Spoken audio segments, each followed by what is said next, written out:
یا رسول اللہ۔ حضرت وہ تیسرا شخص جو تھا اس نے کہا کہ مالک اگر میرا یہ کام خالص تیری رضا کے لیے تھا تو ہمیں اس مشکل سے نکال دے۔ تو اللہ نے ان کو اس مشکل سے کیسے نکالا؟ وہ سارا پتھر جو تھا اس غار کے منہ سے ہٹ جاتا ہے، سرک جاتا ہے، تو وہ تینوں رب کا ذکر کرتے ہوئے شکر کے نغمے الاپتے ہوئے اس غار سے باہر آ جاتے ہیں۔ اب قرآن پڑھے، حضرت یونس علیہ السلام کا واقعہ، آپ مچھلی کے پیٹ میں چلے جاتے ہیں، قرآن اس بات کو مینشن کرتا ہے کہ حضرت یونس علیہ السلام کو ہم نے کیسے نکالا کہ وہ رب کا کثرت کے ساتھ ذکر کرتے تھے، لا الہ الا انت سبحانک انی کنت من الظالمین، کثرت کے ساتھ۔ قرآن یہ کہتا ہے کہ صبح شام دوپہر ہر لمحے حضرت یونس علیہ السلام رب کا ذکر کرتے تھے، اس لیے ہم نے ان کو اس مشکل سے نکال دیا۔ تو میں یہاں یہ بات آپ سے کہنا چاہتا ہوں کہ آج ہر جگہ بیٹھ کے، چوراہوں پہ، گلیوں میں، بیٹھکوں پہ، جگہ جگہ ہم دوستوں کے ساتھ، عزت و اکرام کے ساتھ کوئی نہ کوئی ٹکڑا کھول کے بیٹھے ہیں، چھیڑ کے بیٹھے ہیں، اپنے مداوع ان کے سامنے رکھے ہیں۔ تو کیا یہ لوگ ہمارے دکھوں کا مداوع کریں گے؟ صاحب میں سے کسی نے بھی ہمارے دکھوں کا مداوع نہیں کرنا۔ ہمیں مچھلی کے پیٹ سے کون نکالے گا؟ وہ عرش کا رحمان نکالے گا۔ پھنسے ہوئے غار سے ہمیں کون نکالے گا؟ وہ عرش کا رحمان نکالے گا۔ تو وہ کیسے نکالے گا؟ کیا ہم غار ہاتھ پہ ہاتھ دھر کے بیٹھ جائیں وہ ہمیں نکال دے گا؟ نہیں، آج بھی ہمیں لوٹ کے اللہ کے گھروں میں آنا ہوگا۔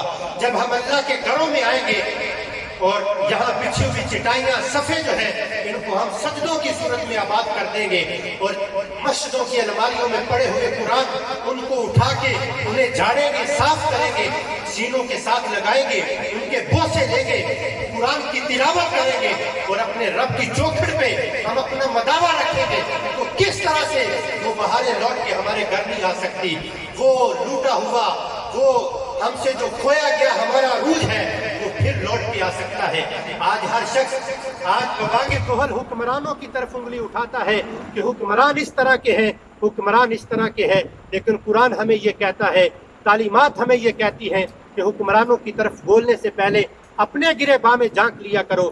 آج جیسی صورت حالت بنی ہے، اس کا ذمہ وار فقط حکمران نہیں ہے، حکمران تمہارے اعمال کا نتیجہ ہے جو کہ تمہارے سامنے ہے۔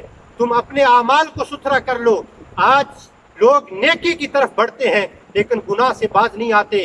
میرے حضور نے فرمایا، لوگوں سن لو، نیکی کرنا اس کا بھی بڑا اجر ہے، لیکن یاد رکھنا نیکی کرنے سے زیادہ بڑا اجر اس کا ہے کہ تم اپنے آپ کو گناہ سے بچا لو۔ صاحب نیکیوں کی طرف اپنی زندگی کو ضرور۔ اللہ اکبر، یا رسول اللہ، حق جاریہ، علماء حق اہل سنت زندہ باد، علماء حق اہل سنت زندہ باد۔ اپنی زندگیوں کو نیکیوں والے اعمال کی طرف بڑھاتے چلے جائیے، لیکن گناہوں سے اپنے آپ کو روک لیجئے، گناہوں سے اپنے آپ کو بچا لیجئے۔ تھوڑا تھوڑا کیجئے لیکن معمول کے ساتھ کیجئے، پابندی کے ساتھ کیجئے۔ چند دن شوق آیا اور بڑی نمازیں بھی پڑھی، قرآن کی تلاوت بھی بڑی کی، لیکن چند دن کے بعد پھر ذوق ختم ہو گیا، جذبے جو تھے وہ ماند پڑ گئے۔ ایسے کچھ نصیب نہیں ہوگا۔ ہمیں کامیابی اور کامرانی تب نصیب ہوگی جب ہم معمول کے ساتھ، باقاعدگی کے ساتھ، پابندی کے ساتھ، روٹین کے ساتھ قرآن کی تلاوت کا، درود و سلام کا، ذکر و اذکار کا، نماز کی پابندی کا اپنا معمول بنائیں گے، خدا کے گھروں کی صفائی کا معمول بنائیں گے، علماء کی عزت اور وقار جو ہے وہ ہم کریں گے، اللہ کریم ہمارے سروں پہ عزتوں کی دستار سجائے گا۔ اللہ کے حضور دعا ہے کہ مالک مولا جو میں نے کہا ہے اپنی کارگاہ عالیشان میں قبول فرمائے، وما علیہ الا البلاغ۔